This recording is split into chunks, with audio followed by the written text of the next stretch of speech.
بسم اللہ الرحمن الرحیم۔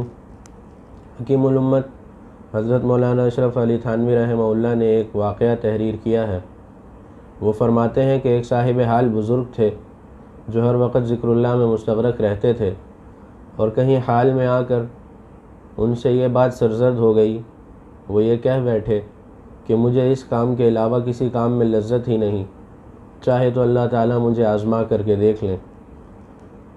چنانچہ ان کا یہ کہنا تھا کہ اللہ تعالیٰ نے ان پر ایک آزمائش ڈال دی، اور وہ آزمائش یہ تھی کہ ان کو پیشاب آنا بند ہو گیا، اور اس تکلیف اور اذیت کی وجہ سے وہ ذکر اللہ سے غافل رہے۔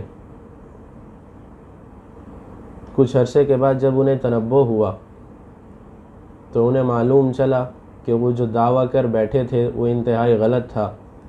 چنانچہ اس پر تائب ہوئے، آہوزاری کی، اور بچوں کو قرآن کریم کی تعلیم دیا کرتے تھے تو ان سے جا کر کے کہا کہ مجھ سے ایک خطا ہوئی ہے، آپ لوگ دعا کریں کہ اللہ تعالیٰ آپ کے چچا کو جو جھوٹا ہے اسے بخش دے، کیونکہ اس نے یہ دعویٰ کر لیا تھا کہ اللہ تعالیٰ کی یاد کے علاوہ کسی کام میں اس کو لذت نہیں آتی، اور چاہے تو اللہ تعالیٰ آزما کر دیکھ لے۔ تو اللہ تعالیٰ نے آزمائش مجھ پر ڈالی ہے تو مجھے سمجھ میں آیا کہ میں تو پیشاب کے بند ہونے سے ہی اللہ کو بھول گیا ہوں۔ چنانچہ حضرت اشرف علی تھانوی نور اللہ مرقدہ فرماتے ہیں کہ اللہ تعالیٰ کے سامنے اپنی عبدیت کا اور اپنے کمزور ہونے کا اظہار کرنا چاہیے، نہ کہ اپنے بہادر ہونے کے دعوے کرنے چاہیے۔ وما علینا الا البلاغ۔